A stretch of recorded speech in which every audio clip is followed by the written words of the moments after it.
Thingkho Le Malcha by KSO Media and Documentation Cell. Issue number 74. Friday, 24 November 2023. Headlines. Kukizo MLAs removed from assembly posts. Facilitation of separate administration begins. Tribal MLAs, ministers from Manipur have requested me to negotiate with Nagas in Manipur. CM Thungha. Myamar Nationals take refuge in Manipur's Kamjong district. Media in undisturbed valley get threats. Proscribed militants rule Impul. Adivasi journalist declines award from India today. Partition of Manipur. Defined boundaries of land and its people. Dissecting Meitei leap in Chief Pramit's infamous interview with Impul Times. Harmful and dangerous speech of In Ben Singh. Thingkho Le Malcha. Relief Center update. Zamunyum Community Hall Relief Center. Zamunyum Lamka District. Managed by ZYO/UZO GHQ Relief Committee. Total inmates registered, 143. Male, 68. Female, 75. Kuki victims update AS on November 20, 2023. Deaths, 152. Villages burnt, 200 plus. Houses burnt, 7,000 plus. Churches and synagogues burnt, 360. Displaced persons, 41,425. Kukizo MLAs removed from assembly posts. Facilitation of separate administration begins. The Manipur government has removed 3 Kukizo MLAs from various posts of the Legislative Assembly, replacing them with Naga and Meitei MLAs. This comes in the wake of the Kukizo MLA's demand for a separate administration to be carved out of the state of Manipur. The Manipur Legislative Assembly issued bulletins announcing the appointments of a Naga and 2 Meitei MLAs as chairmen of different assembly committees. Lozii Daiko, a Naga MLA elected from the Mao Assembly constituency, was appointed as chairman of the Committee on Government Assurance, replacing Haokip Jin, a Kuki MLA from the Saitu Assembly constituency. Kongbanabam Ibamcha, MLA Lamlai Assembly constituency, Meitei, has replaced Vungzajan Vault, MLA the Lon Assembly constituency A. Kukizo, as chairman of the Library Committee, as per a bulletin issued on Wednesday by K. Megajit, Secretary, Manipur Legislative Assembly. Manglambam Rameshwar, MLA Kukshing Assembly constituency, Meitei, has replaced Elam Kot. MLA Churachandpur Assembly constituency, Kukizo, as chairman of the Committee on Public Undertakings. TLM views. It is good that the Manipur government is slowly fulfilling the aspirations of the Kukizo people. The demand of separate administration for the Kukis is legitimate, and the governments at the center and state should formalize the total separation. From Manipur at the earliest. As there is no possibility of living together again with the Meitei people, the process for a formal recognition of separation needs urgent facilitation. As Rahul Gandhi had rightly said that the erstwhile Manipur has become 2 states, the Meiteis and Kukis must learn to live peacefully as good neighbors. Tribal MLAs, ministers from Manipur have requested me to negotiate with Nagas in Manipur. CM Thungha. Mizoram Chief Minister Thungha in his speech at their party's office Nam Run on Friday said that tribal ministers and MLAs from Manipur met him on Thursday and requested him to negotiate with the Nagas in Manipur. I told the tribal MLAs that Nagas have always followed the footsteps of the MNF party in terms of peace settlement, and that it is important to keep apprising the actual situation of Manipur to the center. I believe the center requires a good political advice, Thungha said. The chief minister also stated that the Zo ethnic tribes from Myanmar, Bangladesh and Manipur regard Asval as their Jerusalem, and also said that Asval is the only city among Europe, Asia and Indian subcontinent where you will find a mass of worshippers on the streets on a Sunday on their way to the church. Thungha affirmed the congregation that it is important to have faith that God has chosen Mizoram for a special purpose, and reiterated that had that not been the reason the Mizo National Front would not have survived for over 60 years. Northeast Live. Myamar Nationals take refuge in Manipur's Kamjong district. As tension escalated in the Myanmar conflict, at least 400 Myanmarese, mostly women and children, have reportedly taken refuge towards the Indian side of the Indo-Myanmar border, especially at Phako village and Hoikim Thana under Kamjong district, Manipur, on Friday. As per report in Ukral Times. The displaced persons have moved towards Indian side for a safer accommodation due to the ongoing conflict in Myanmar. More than 400 Myanmar refugees have entered into Manipur state, taking refuge at Phako and Hoikim Thana. The Myamar Nationals are from Ongzaya village and Mongjang Momo village of Myanmar, fleeing the military Hona crackdown, coupled with increasing resistant attacks against the establishment by the pro-democracy forces. More refugees are likely to enter into Manipur state border for refuge, reports said. Deputy Commissioner of Kamjong District, Rang Peter along with additional SP of Kamjong Chief Medical Officer of Kamjong and OC of Chassad Police Station are currently staying at Thingkho Village to get stock of the situation, providing basic amenities. In this regard, the DC of Kamjong, Rang Peter, has issued a direction to immediately carry out a verification drive of all cross-border migrants with details such as name, age, sex, place of origin, etc., along with biometrics either through machine or inked finger marks of all 10 fingers and photograph of each individual's. The order of the district authority instructed that no movement will be permitted towards Indian side beyond Thingkho Village. Any movement outside Thingkho Village is to be strictly done on proper verification. In case of any cross-border infiltration, migrants may be confined in community places such as community hall, school building, church building, etc., and not in any individual houses for a minimum period of time, and thereafter push them back immediately once the situation is improved. The CMO of Kamjong in an order alerted its medical staff as a precautionary measure.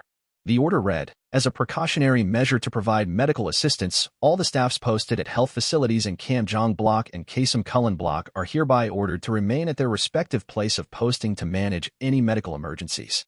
The verification drive of the refugees is ongoing under the aegis of Kamjong District Administration at Thingkho Village. Media in undisturbed valley get threats. Proscribed militants rule Impul. Local newspapers and cable TV networks of all media houses were suspended in the strife-torn state for the second day on Friday in protest against the threats from militants. Sources in the media houses said no national or regional dailies hit the stands, and there were no local news network channels, thereby leaving the general masses wonder and dismay.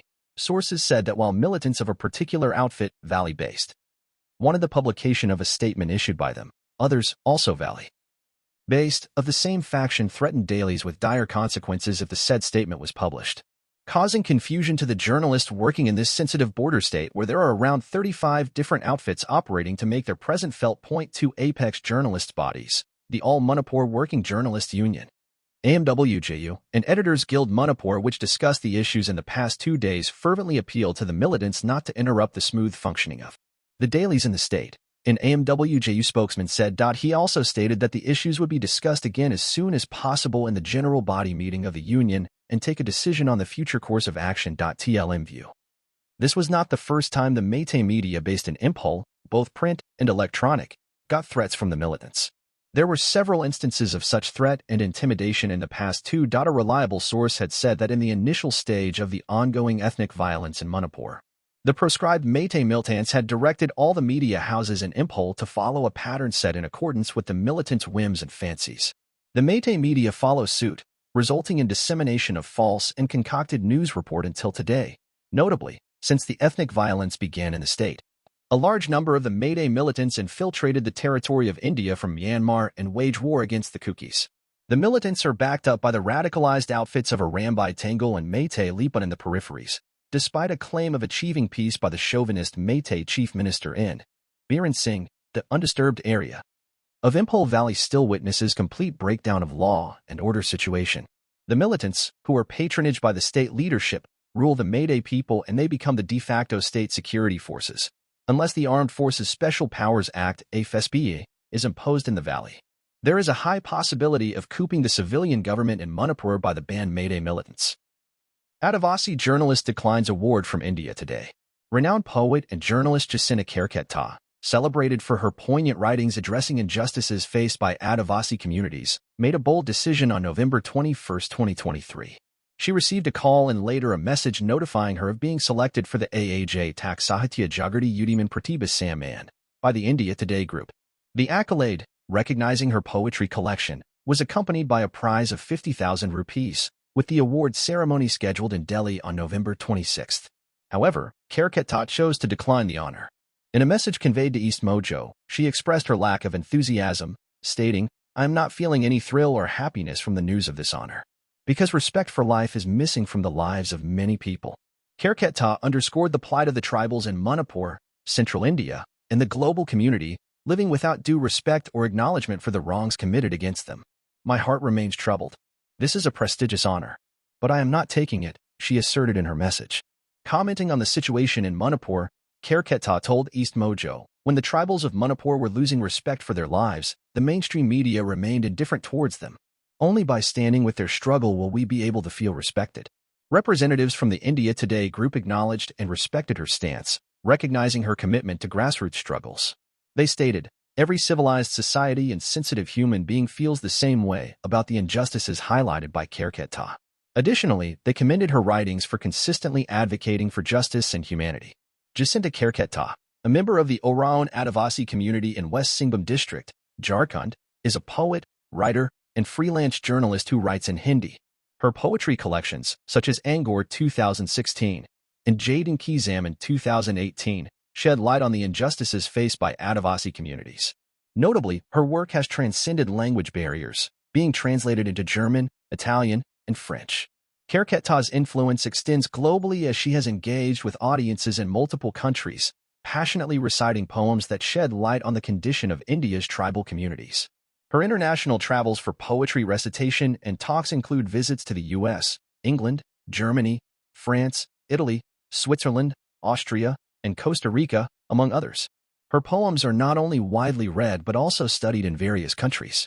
Recognizing her impactful contributions, Jacinta Kerketa was honored with the Voice of Asia Recognition Award by the Asia Indigenous Peoples Pact, Thailand, in 2014.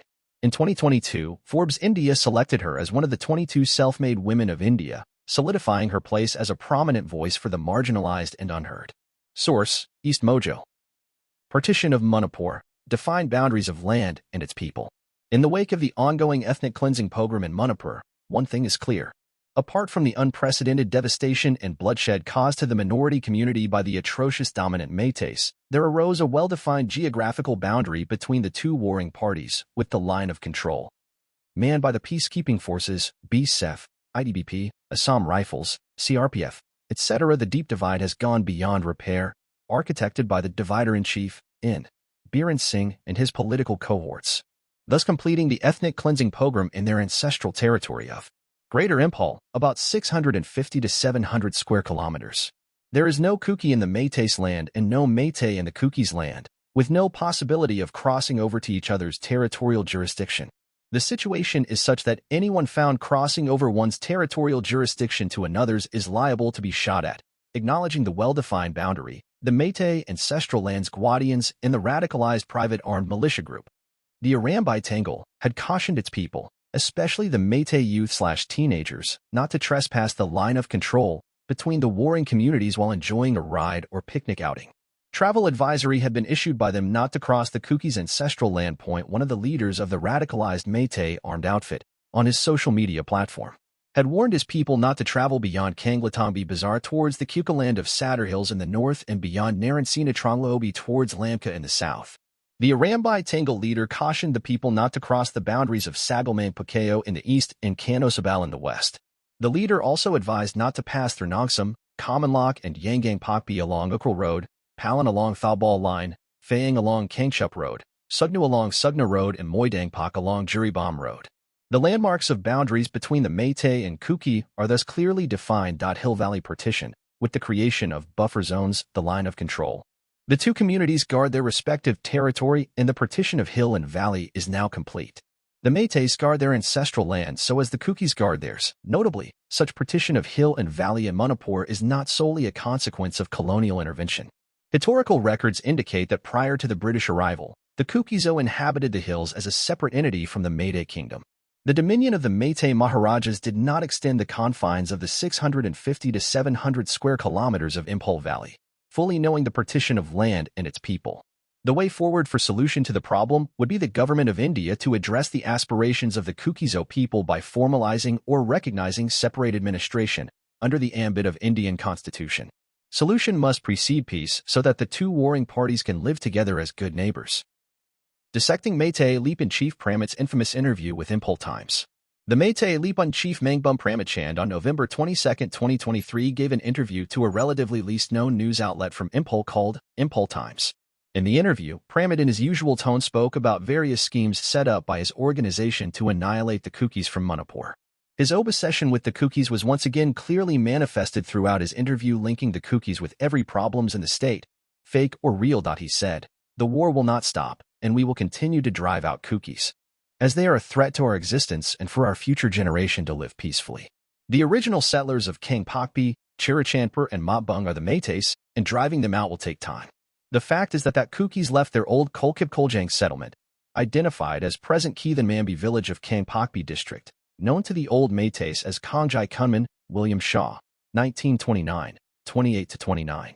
The place where all living beings took refuge during the Great Flood Tudaban and followed Impul River Gunung Kuki to reach the southern hills. Métis were behind them. Here are some of the unreasonable statements made by the Lipan chief in the explainer/impossibility thereof claim. Métis Lipan chief Pramit made a bold statement stating that if the center and state government failed to clean the national highways, the Métis public will do so, meaning the Métis public will wipe out all Kuki settlement along the NH. Fact. Since the infamous blow statement that was made during an interview with Karen Thapar for The Wire on June 6, 2023, for months have passed, the Métis cannot even advance past Gamjafai, Kangpokpi, and Impul East border, let alone cleaning or wiping out Kukis in Kangpokpi district. A hollow statement from the Lipan chief, all hat and no cattle. Claim. Pramit claimed that his organization, Métis Lipan, stands for oneness, mutual respect, and coexistence among all the communities residing in Manipur. Fact. However, the fact of the matter is that the Métis Lipan is a cultural organization formed solely for the purpose of promoting Métis interest only. The organization, though formed to promote and preserve Métis indigenous culture initially, was radicalized later on for waging war against the Kukis. Claim. Pramit denied allegations that Métis Lipan received the patronage of Chief Minister In. In fact, Métis Lipan functioning under the patronage of Chief Minister In. Biren is a fact known by all, no matter how hard the denial is. Pramit even stated that Métis Lipan worships In Biren as he works for the interest of the Métis community. This is in contravention of Biren's tall claim of people see him, as the Lipan chief himself declared that CM Biren works for the interest of Métis community. Claim. Métis Lipan is a cultural organization. Fact. Métis Lipan chief himself is also confused about his organization. Though he claimed his organization is a movement under the banner Métis Lipan, he also claimed that his organization is a militia group, citing inference from the history of Métis as militia society. He also claimed to have trained military personnel. Claim. A half-baked knowledge man. Pramit claimed that Kukis have no history, roots, and lands. Fact. The shallow knowledge Pramit possesses is astounding. The Kukis' history, roots, and lands is well documented in colonial writings and even in the Royal Chronicle of Manipur. The Kaitharol Kumbaba II recorded a well-documented history of the Kukis. Claim. Pramit claimed that he already had seen The Inevitable Split, a book that documented state-sponsored ethnic cleansing in Manipur, on May 9th in Dimapur. Fact. However, the fact of the matter is that the book was released on May 28. Conclusion. Pramit is known for his theatrical dialogues-esque in many of his media interviews, which give laughter to many. His statement about the Kukis on several occasions have become a source of laughter in this critical juncture. His dialogues and impossible statements have become a source for meme lovers. Though he may speak against the Kukis on several occasions, the Kukis passionately share his interview videos as meme/jokes videos for his humorous statements. Anyway, who takes Pramit seriously? Harmful and dangerous speech of In Ben Singh. The speech given by In Ben Singh, the Métis chief minister, at the premiere show of Thingkho Le Malcha's theatrical play on Thursday can be applied to the theory of mythologies by Roland Barthes. Thingkho Le Malcha, produced under Chief Minister GRT Singh Gi Tingbong Siamati, is the 246th stage play of the Rupmahal Theatre.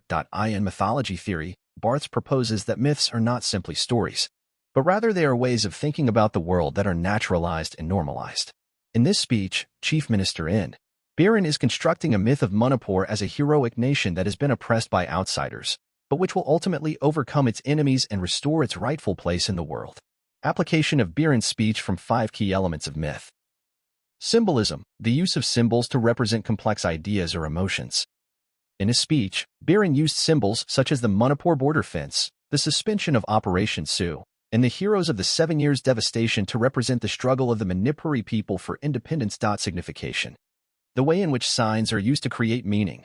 Chief Minister In Ben uses words such as misery, suffering, patriots, and aggression to create a sense of urgency and danger, while also using words such as pride, dignity, and heroism to create a sense of hope and inspiration. Articulation, the way in which different elements of myth are connected together to create a coherent narrative. In his speech, Ben drew a parallel between the current situation in Manipur and the 7 years devastation, suggesting that the Manipuri people are once again facing a struggle for their survival. Ideology. The way in which myth reflects and reinforces the dominant ideology of a society. In his speech, Chief Minister In Ben is promoting an ideology of nationalism. which suggests that the Métis people are a united and independent nation with a shared history and culture. Naturalization. The way in which myth is presented as natural and inevitable. In his speech, Chief Minister In Ben suggested that the suffering of the Métis people is the result of external forces, and that it is the duty of all Manipuris to unite and fight for their freedom. By using these elements of myth, In Ben Singh enables the creation of a powerful and persuasive narrative that resonates with the Métis people. However, it is important to remember that myths are not always accurate or truthful. They can be used to manipulate people's emotions and to justify violence or oppression. It is therefore important to be critical of myths and to question the assumptions that they make. Thus, the speech by Chief Minister In Ben is a clear example of how Barth's theory of mythology can be applied to real-world discourse. By understanding the way in which myths are constructed and used, one can become a more critical consumer of information and make more informed decisions. Harmful and dangerous speech. In Ben Singh's speech is harmful, unethical, racist, sexist, toxic, dangerous, illegal, insensitive, socially inappropriate, controversial, and objectionable based on common-sense ethical and moral standards. It promotes violence, hatred, and discrimination, is sexually suggestive in nature, and seeks private information about individuals. During WW2, anti-Jewish sentiment in Germany under the rule of Adolf Hitler was a widespread and deeply ingrained phenomenon, fueled by a combination of factors including religious prejudice, economic scapegoating, racial nationalism. The same is done here by In Ben Singh in present context in Manipur. For the past few years, religious prejudice was reinforced by the radicalized pro-Sanamahism within the Métis society against Kuki Christians. In the aftermath of ethnic cleansing, In Ben Singh and his political cohorts blamed Kukis for their troubles. This scapegoating was exploited by In Ben Singh to gain popular support. The Ben government promoted a virulent form of racial nationalism, which held that Métis is a superior race and Kuki an inferior race. This ideology is used to justify the persecution and extermination of Kukis in the ongoing ethnic pogrom. As a result of these factors, anti-Kuki sentiment in Manipur has been widespread and intense. This sentiment is reflected in a variety of ways including discrimination, dehumanization, and violence. Kukis are subjected to a variety of discriminatory laws and policies which restrict their freedom of opinions and settlements, their ability to earn a living, and their access to liberty. They are now subjected to violence, including beatings, pogroms, and mass murder. Dehumanizing the Kukis, the Métis under the leadership of In Ben Singh portray them as illegal immigrants, poppy cultivators, drugs peddlers, narco-terrorists, etc. The culmination of anti-Kuki sentiment in Manipur during the ongoing violence is thus ethnic cleansing pogrom, the systematic annihilation of the Kukis. The speech made by Chief Minister In Ben contains some elements of anti-Semitism, including stereotyping, scapegoating, and dehumanization. Ben refers Kukis as people who are shouting on platforms, claiming to be patriots, and people who have been acting like heroes in social media and TV discussion programs. These stereotypes are harmful because Ben and his party suggest that Kukis are not capable of being true patriots or heroes. He blames Kukis for the problems facing Manipur, stating that there are many things which must have been done but we did not do, and that the conspiracy to disintegrate Manipur started some 20 to 30 years back. These statements are harmful because they suggest that Kukis are responsible for the suffering of the Métis people. Ben also refers to Kukis as insignificant or nothing and like heroes in social media and TV discussion programs. These statements are harmful because they dehumanize Kukis and suggest that they are not worthy of respect. It is important to note that the speech by Chief Minister In Ben did not contain the same level of violence or explicit calls for extermination that were characteristic of Nazi anti-Semitism. However, the speech did contain some dangerous and harmful elements of anti-Semitism that should be condemned. The Kuki people are an indigenous group in India, Bangladesh, and Myanmar. They have faced discrimination and violence throughout their history. During World War II, the Kuki people were caught in the crossfire between the British and Japanese armies. Many Kukis were killed or displaced from their homes. Discrimination of Kukis. In his speech, In Ben Singh, the Chief Minister of Manipur, makes several statements that can be interpreted as discriminatory against the Kuki people, an indigenous group in Manipur. He accuses the Kukis of being responsible for the protracted crisis in Manipur. Based on the reported speech, there is no explicit or direct discrimination against the Kuki people. However, there are some statements made by him that could be interpreted as indirect or implicit discrimination. For example, he mentions that more than 1,000 new Kuki villages sprang up between 2006 and 2021, without providing any context or explanation for this increase. This statement could be interpreted as suggesting that the Kuki people are responsible for the overcrowding and strain on resources in Manipur, which could lead to resentment and discrimination against them. Additionally, Chief Minister In Ben Singh refers to the suspension of Operation Sioux Agreement, which was signed in 2005 without the concurrence of the Manipur state government. He suggests that this agreement was detrimental to Manipur and that it was influenced by people who are shouting on platforms, claiming to be patriots, and people who have been acting like heroes in social media and TV discussion programs. While he does not explicitly mention the Kuki people in this context, the implication could be that they are among those who are responsible for the perceived negative consequences of the Sioux Agreement. Ben refers to the Kukis as later migrants to Manipur. This statement is false, as the Kukis have been living in Manipur for centuries. It is an attempt to delegitimize the Kuki people's claim to the land and to portray them as outsiders. Ben accuses the Kukis of being insignificant or nothing. This statement is dehumanizing and disrespectful. It suggests that the Kukis are not worthy of respect or consideration. Ben Singh's statements about the Kukis are harmful and should be condemned. They are based on stereotypes and prejudice, and they perpetuate the discrimination and marginalization of the Kuki people. Conclusion. The statements made by Chief Minister In Ben Singh clearly manifest his hate and dislike for the Kukis. The exclusivity of Chief Minister In Ben is time and again exposed in public platforms, and he openly voices them without any compunction. His tall claim of people see him is hoax, as he seems to represent only one community in the state, diluting the position he holds as the head of the state. With people like Ben at the helm, separation from Manipur is inevitable for the Kukis.